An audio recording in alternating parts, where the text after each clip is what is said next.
이사야가 전한 예수님, 이사야가 전한 예수님, 우리가 전할 예수님, 우리가 전할 예수님. 이런 제목으로 은혜 나누기 원합니다. 이사야 53장에서 같이 읽어봅니다. 시작. 우리가 전할 것을 누가 믿었느냐? 여호와의 팔이 누구에게 나타났느냐?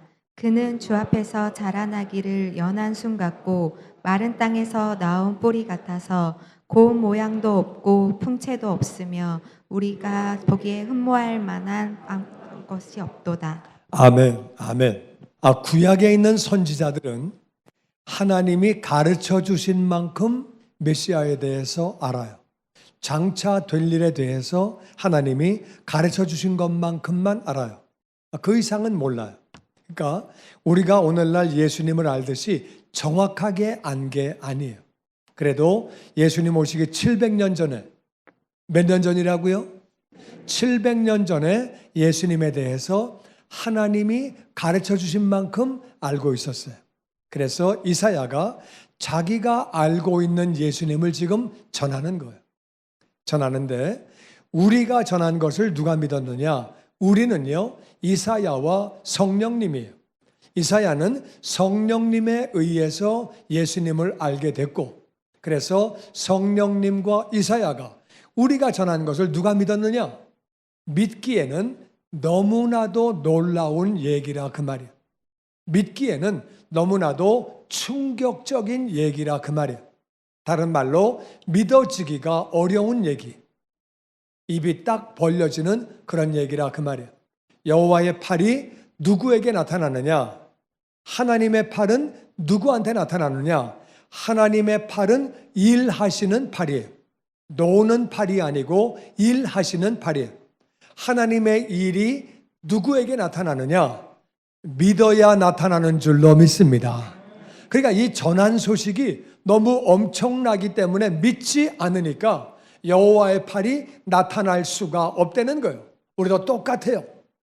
교회 다닌다고 하나님의 팔이 나타나는 거 아니에요. 하나님을 믿어야 나타나는 줄로 믿습니다. 정말 하나님을 믿는 사람들은 간증이 있습니다.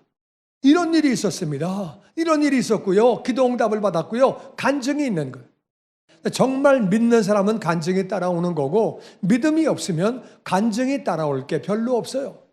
그러니까 여호와의 팔은 믿는 사람에게 나타나는데 믿지 않았다고 이사야가 통탄하는 거죠. 하나님의 팔이, 능력의 팔이, 사랑의 팔이 나타나지 않았다는 거예요.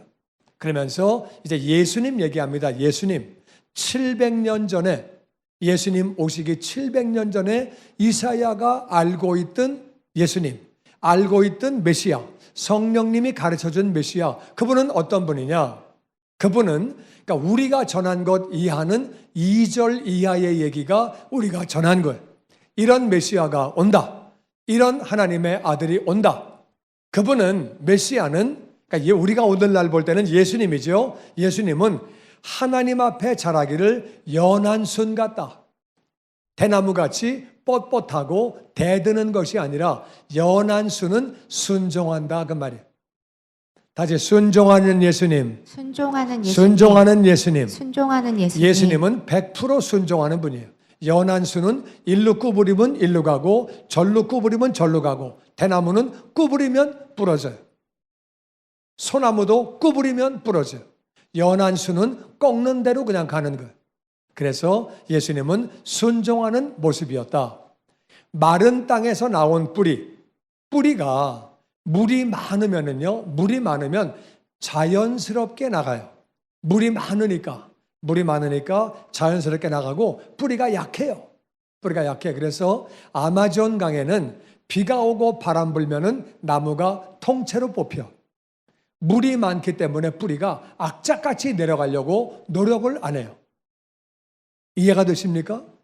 악착같이 내려가면 뭐해? 물이 많은데. 그러니까 뿌리가 부드럽고 깊지 않아요. 그런데 마른 땅에서 나온 뿌리는 물이 없어요.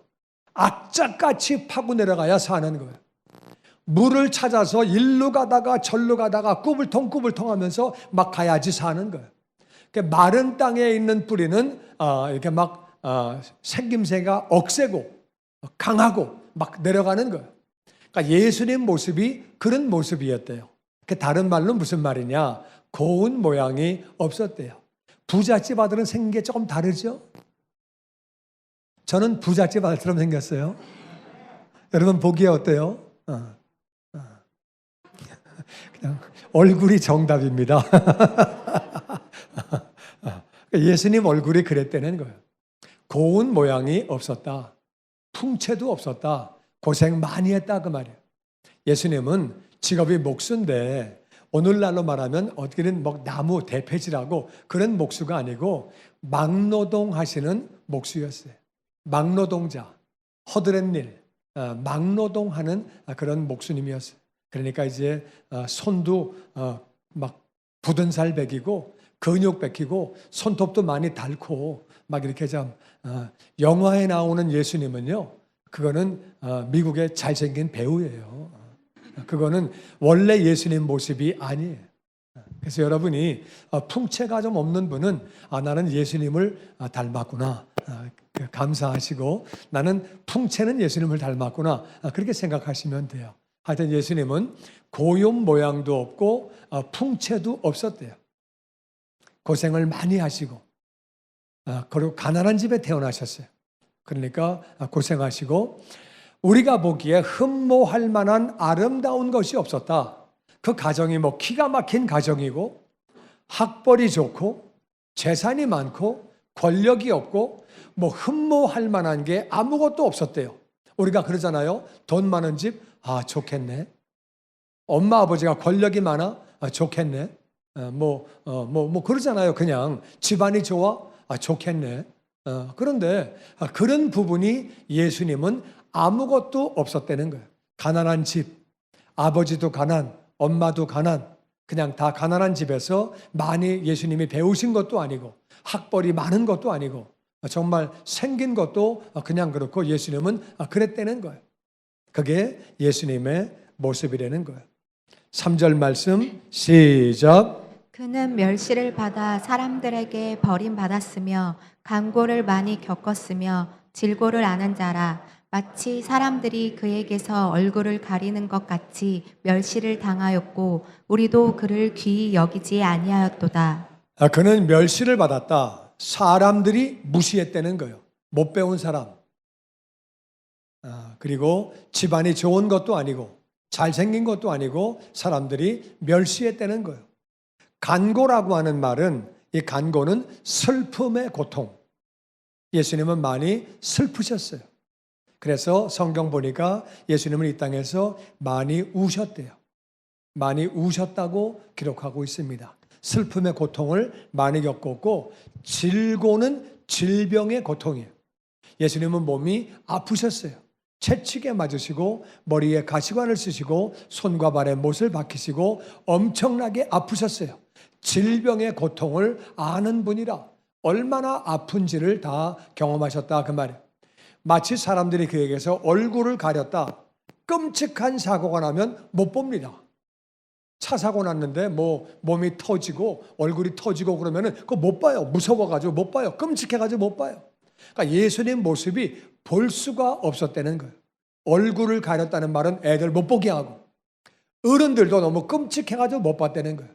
얼마나 맞으셨는지 얼마나 피를 흘리셨는지 볼 수가 없었다는 거예요.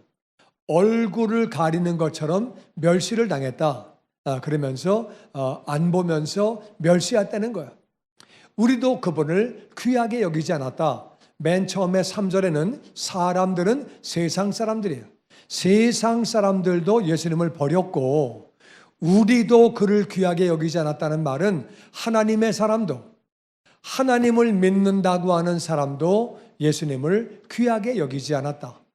예수님 오셨는데 하나님을 믿는 사람들이, 하나님 백성들이 예수님을 멸시하고 배척하는 거예요.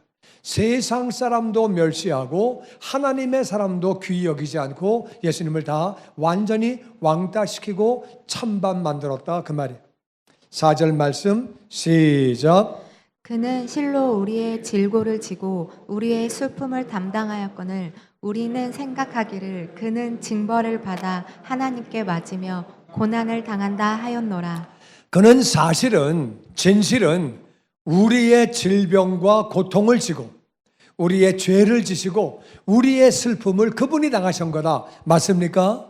예수님이 우리를 위해서 대신 아프시고 대신 죽으신 것을 믿습니다.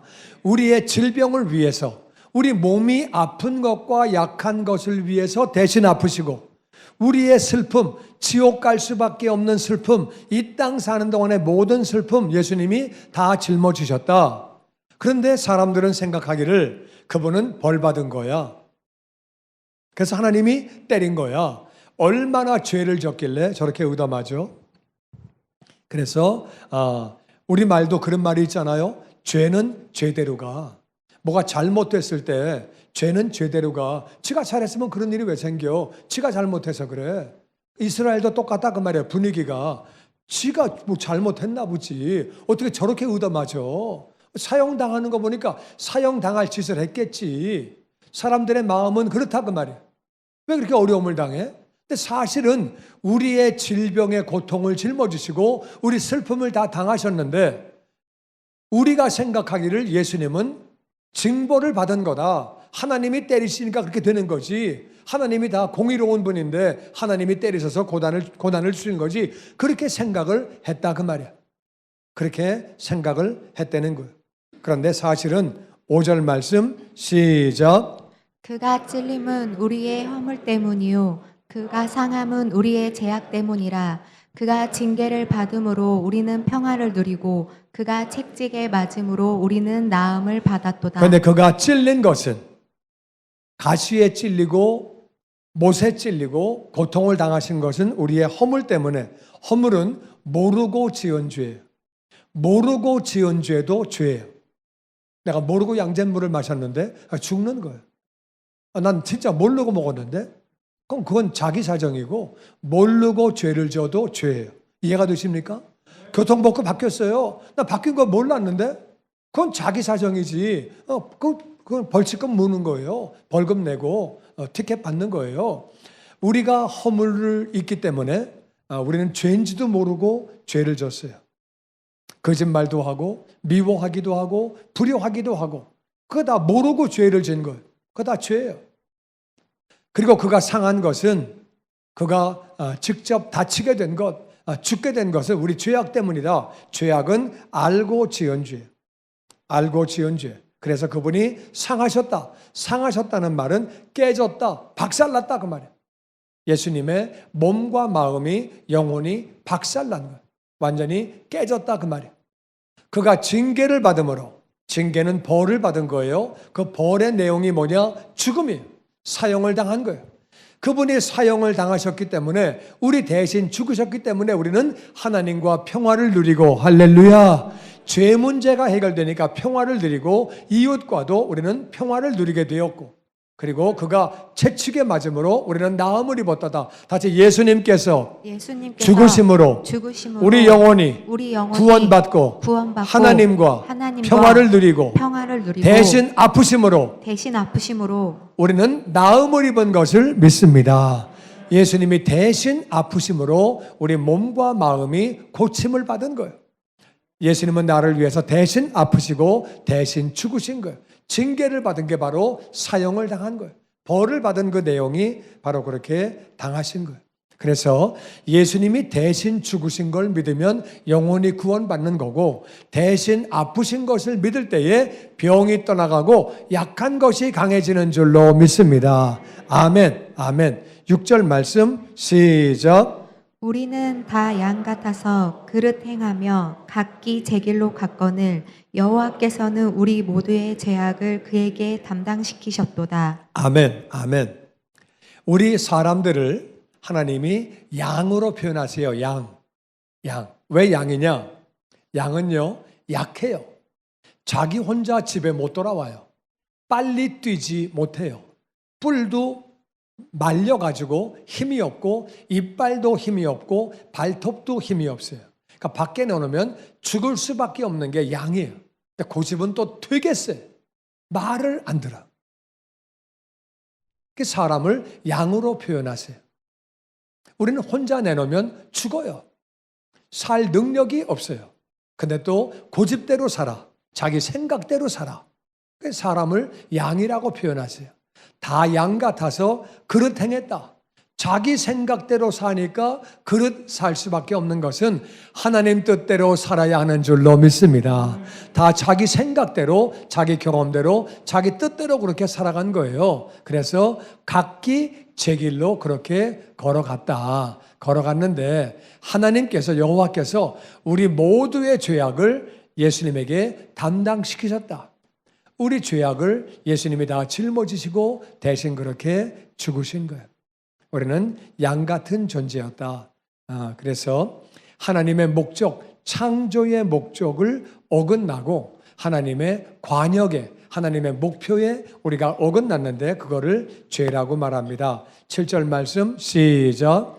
그가 곤욕을 당하여 괴로울 때에도 그의 입을 열지 아니하였으며 마치 도수장으로 끌려가는 어린 양과 털 깎는 자 앞에 잠잠한 양같이 그의 입을 열지 아니하였도다. 예수님이 죽기로 결심하신 것은 예수님은 곤욕을 당했다. 예수님이 하신 일이 아닌데 어려움을 당하시는 거예요. 그런데도 입을 열지 않았다.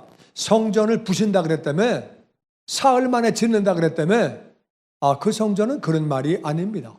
그는 사람 몸을 두고 이야기한 것입니다. 나는 저 성전에 대해서 말한 적이 없습니다. 그러면 할 말이 없는 거예요. 그 성전이 아니야? 나는 그 성전을 부신다고 말한 적이 없습니다. 그러면 끝나는 거예요, 그냥. 안식일을 어겼다며 저는 안식일에 병 고치는 일만 했습니다. 그 외에는 안식일을 어긴 것이 없습니다. 병을 고쳤습니다. 양이 안식일에 물에 빠지면 건지지 않습니까? 나는 그런 원리로 아픈 사람만 구한 것입니다. 그거 할 말 없는 거죠. 네가 하느님의 아들이라 그랬다며. 네가 무슨 하나님의 아들이야, 사람인데. 나는 어머니는 마리아입니다. 나는 사람으로 이 땅에 왔습니다. 그렇지만 영적으로는 하나님의 아들입니다. 그러면 뭐 미친 소리 하나? 어떻게 지가 하나님 아들이야? 그건 사형감은 아니죠. 자기 엄마가 마리아라 그러는데 마리아 아들인가? 그렇지, 마리아 아들이지. 입을 열어서 얘기를 다 했으면 그게 사형당할 건수는 아니에요. 근데 예수님이 얘기를 안 하신 거예요. 대답을 한마디도 안 하시는. 그래서 도살장으로 끌려가는 어린 양과 같았다. 털 깎는 자 앞에 잠잠한 양같이 예수님은 입을 열지 않았다. 양을 죽이는데요. 양이 몽골에 가면 양을 죽일 때 어떻게 죽이느냐? 목자가 죽여요. 목자가 양을 죽일 때 칼로 가슴을 이렇게 찢어요. 가슴을 찢으면 양은 가만히 있어요. 그때 양이 예수님 모습이에요. 칼로 이렇게 찢어가지고 손을 이 안으로 집어넣어요. 이 안으로 집어넣어가지고 허파의 그 기도를 끊어요. 허파의 기도를 끊으면 숨을 못 쉬기 때문에 죽는 거예요. 그러니까 손을 집어넣고 허파 그거를 줄기를 끊는데 가만히 있어요. 그러다가 숨을 못 쉬어가지고 쓰러져가지고 죽는 거예요. 중동 가면은 양을 죽일 때에 그냥 세워놓고 머리 한번 쓰다듬고 목을 그냥 이렇게 칼로 이렇게 따요. 칼로 따면 피를 계속 흘리고 있다가 쓰러져가지고 그냥 죽어요. 이게 바로 예수님 모습이 도살장으로 끌려가는 어린 양의 모습이었다. 반항하지 않고 그냥 그렇게 죽으셨다는 거예요. 8절 말씀 시작. 그는 곤욕과 신문을 당하고 끌려갔으나 그 세대 중에 누가 생각하기를 그가 살아있는 자들의 땅에서 끊어짐은 마땅히 형벌을 받을 내 백성의 허물 때문이라 하였으리요. 예수님은 어려움을 당하시고 곤욕도 당하시고 신문도 당하시고 다 끌려가셨는데 그때 사람들이, 예수님 당시의 사람들이 누가 그 중에 생각하기를 그가 살아있는 자들의 땅에서, 이 땅에서 죽으시게 된 것은, 십자가에서 죽으시게 된 것은 마땅히 형벌받을 내 백성의 허물, 마땅한 형벌은, 우리는 죄인이기 때문에 형벌을 받아야 마땅한 것이고 지옥 가는 것이 마땅하다 그 말이야. 내 백성의, 하나님 백성의 허물 때문이라고 그렇게 생각하는 사람은 없었다 그 말이야. 저분이 하나님의 아들인데 우리의 죄를 짊어지고 대신 죽으신다, 그런 생각을 아무도 안 하는데도 불구하고 예수님은 십자가에서 그렇게 죽으신 거예요. 9절 말씀 시작. 그는 강포를 행하지 아니하였고 그의 입에 거짓이 없었으나 그의 무덤이 악인들과 함께 있었으며 그가 죽은 후에 부자와 함께 있었도다. 그는 폭력을 행하신 게 아니다. 남을 때렸거나 강도짓을 했거나 그런 거 행하시지 않았고 거짓말도 안 하셨다. 그러면 죄가 없다 그 말이에요. 죄는 남의 것을 가져오거나 때리거나 거짓말한 게 죄예요. 근데 예수님은 그런 거 아무것도 안 하셔서 그랬지만은 예수님 무덤은 악인들과 함께 있었다는 얘기는 악인들과 같이 죽었다 그 말이에요. 오른쪽에도 강도, 왼쪽에도 강도, 강도와 함께 죽은 거예요. 그런데 죽은 다음에는 무덤이 부자 무덤에 묻혔다. 예수님은 가난하셨어요. 개인적으로 무덤이 없으셨어요. 근데 아리마대 사람 요셉이 무덤을 내놔 가지고 부자 그 묘실에 한 번도 사람이 쓰지 않은 새 무덤에 묻히신 거예요. 옛날 무덤에 묻혔으면 그 안에는 시체가 많이 있죠. 근데 그건 예수님 무덤은 새 무덤이고 시체가 하나도 없었어요. 예수님이 부활하시고 거긴 뼈 하나 없는 거예요. 새 무덤이니까 그래야 부활이 증거되는 거죠. 예수님은 그렇게 부자의 무덤에 묻히셨다. 700년 전의 예언이 다 그대로 다 그렇게 이루어진 거죠. 10절 말씀 같이 봅니다. 시작. 여호와께서 그에게 상함을 받게 하시기를 원하사 질고를 당하게 하셨은즉 그의 영혼을 속건제물로 드리기에 이르면 그가 씨를 보게 되며 그의 날은 길 것이요 또 그의 손으로 여호와께서 기뻐하시는 뜻을 성취하리로다. 근데 그것은 왜 그런 거냐? 하나님께서 예수님에게 상함을 받게 하시기를 원하셨다. 하나님의 뜻이라 그 말이에요. 아무도 예수님 돌아가실 때에 날 위해 죽으시네, 우리 위해 죽으시네, 그런 생각은 아무도 그 당시에 안 했지만 하나님이 그렇게 돌아가시게 하셨다. 그렇게 어려움을, 몸의 어려움, 질병의 고통을 당하게 하시고 상함 깨지게 하셨다. 그래서 그의 영혼을 속건제물로 받으셨다. 속죄는 뭐냐면은요, 하나님 앞에 짓는 죄가 다 속죄고, 속건은 특별히 우리가 법을 어긴 것들, 그거에 대해서 지은 것, 뭐 둘 다 비슷하지만, 그래서 우리를 위해서 대신 제물이 되셨다. 그런데 그렇게 드림으로 말미암아 속건 제물로 죄물을 되심으로 말미암아 그가 씨를 보게 된다. 그 씨라고 하는 것은 바로 예수님이 그것으로 말미암아 영혼들을 구원하시게 되고 그렇게 후손들을 보시게 된다 그 말이에요. 그 바로 우리들이죠.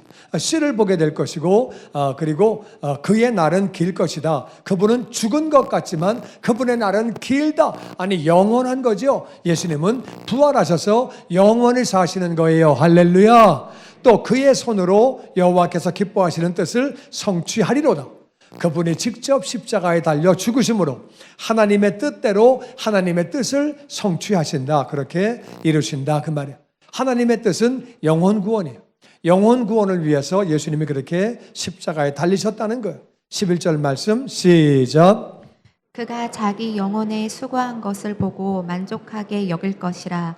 나의 의로운 종이 자기 지식으로 많은 사람을 의롭게 하며 또 그들의 죄악을 친히 담당하리로다. 그가 예수님이 자기 영혼이 수고함으로 말미암아 자기 영혼이 순종함으로 십자가에 죽기까지 순종함으로 그것을 보고 예수님이 만족하신다는 거예요.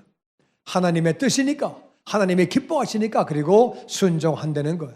기뻐하신다는 거예요. 나의 의로운 종이, 나는 하나님 아버지예요. 나의 의로운 종은 예수님이에요. 나의 의로운 종이, 그러니까 이게 여길 것이라가 문장이 끝나는 거고, 나의 의로운 종이, 하나님 보실 때 나의 의로운 종이 자기 지식으로, 예수님은 자기에 대한 지식이 있었다 그 말이에요. 자기 지식이란 말은 자기에 대한 지식이에요. 자기에 대한 지식이 뭐예요? 내가 십자가에서 죽으면, 내가 영혼들의 죄를 짊어지고 죽으면 장사한 지 사흘 만에 나는 부활할 것이고 그 일로 말미암아 엄청나게 많은 영혼들을 의롭게 하고 하나님의 자녀가 되게 한다. 예수님은 그 지식을 가지고 계시기 때문에 십자가에서 죽으신 거예요. 자기 지식으로 말미암아 많은 사람을 의롭게 하셨다. 우리도 알고 있는 지식이 뭐예요? 내가 복음을 전하면 그 복음으로 말미암아 영혼들이 구원받게 되는 줄로 믿습니다.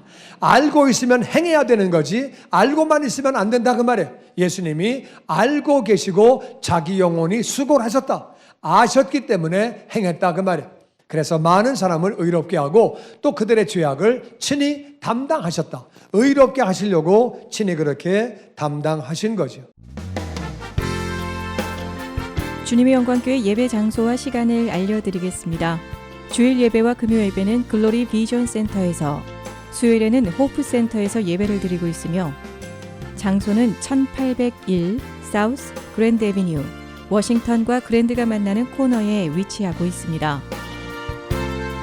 주일 예배는 1부 8시에 전통 예배로 드려지고 있으며 2부 예배는 10시 30분에 영광 예배로, 20대와 30대 청년들의 젊음 예배가 오후 1시에 3부 예배로 드리게 되며, 한편 영어권 EM 예배는 오후 1시에 호프센터 2층 하이웨이에서 예배가 있습니다. 수요 예배와 금요 예배는 오후 7시 30분이며 새벽 예배는 월요일에서 토요일까지 오전 6시에 예배가 있습니다. 주님의 영광교회 전화번호는 213-749-4500번입니다. 그리고 저희 웹사이트 주소는 www.gcjc.org로 들어가셔서 교회에 대한 자세한 소식과 주일 설교 및 라이브 예배 실황을 보실 수 있으며, 온라인 헌금을 하시기 원하시는 분은 교회 웹사이트에서 하실 수 있습니다. 지금까지 주님의 영광교회 설교 말씀에 참여하신 여러분 감사합니다.